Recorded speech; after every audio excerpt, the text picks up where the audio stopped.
So for as long as I can remember, my grandpa had the nicest lawn in the town. Everyone knew not to step on it, or else. The family knew, the mailman knew, even animals knew to stay off his lawn. One day, I started riding my brand new bike to my grandparents' house because my friends lived near there. I was pedaling really fast, and as I was approaching the house, I realized the brakes were too hard to press and I couldn't stop.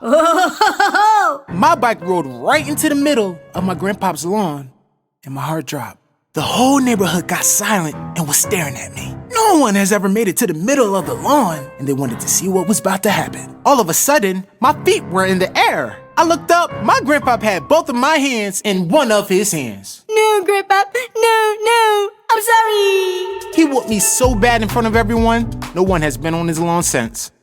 So my grandpa was a very serious man who was always protective of his lawn. He had a strict rule that nobody was allowed on it under any circumstances. A dog was chasing me one time and I got caught because I wouldn't step on his grass. Stepping on his grass meant consequences, and no one wanted any trouble with my grandpa. Well, during winter, my grandpa pours hot water over his lawn every hour to keep the grass alive. I asked him if I could do it for some money, and he said, yeah. As he was walking into the house, he added, just one more thing before I go.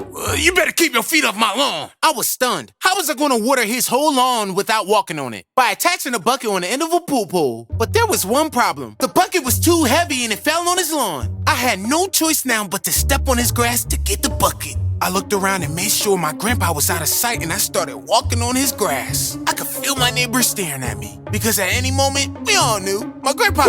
Something hit me and I couldn't see where it came from, but I knew it was my grandpa. He was moving so fast, some people said it looked like a ghost was spanking me.